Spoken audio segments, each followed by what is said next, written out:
कर भाई ठीक है। चिंता देवी जी और कई अब्बास जी के बाद हमारे इनके बाद लगा एक गाना कर बाद। हाँ ओके चिंता देवी के बाद चिंता और कई बातें बोला।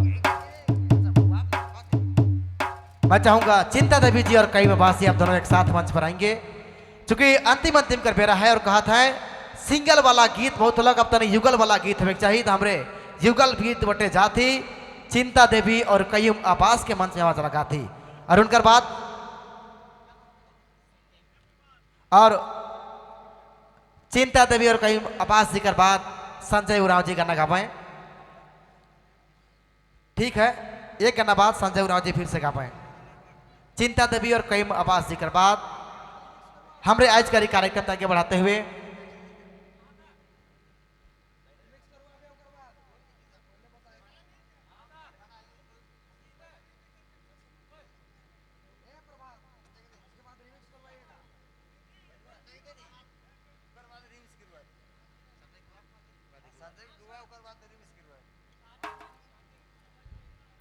चिंता देवी जी और बड़े भाई कईम अब्बास जी आपसे आग्रह है आप आएंगे मंच पर। और देखो आज कर राइट हमरे हमारे कर झारखंड का संस्कृति और परंपरा से जुड़ल तमाम गीत के हमरे सुन ली।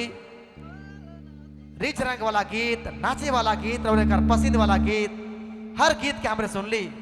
अब बिहान बिहान कर बेरा है कईम अब्बास और चिंता देवी जी कर आवाज के शामिल करे कर बेरा है।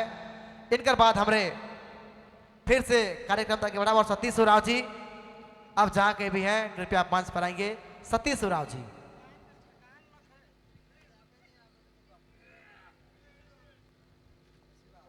Hello hello check hello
hello hello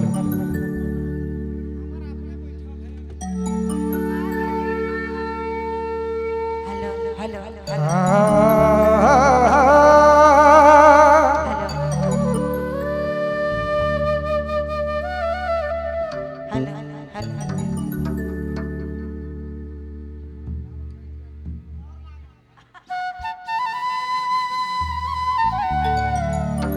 रात बीत गए तब बिहार बिहार और ठंडाल मौसम में ही हम दशा।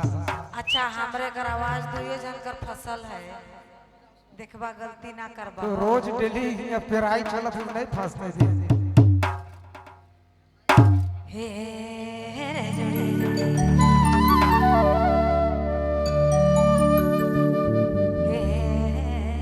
और थोड़ा सा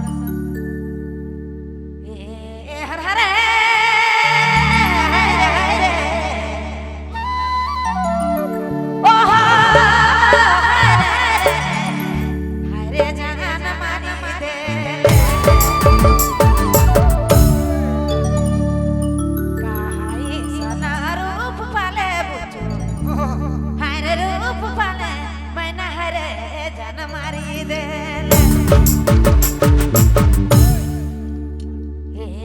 हर हर हर ए सोना हर जगह न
तका गए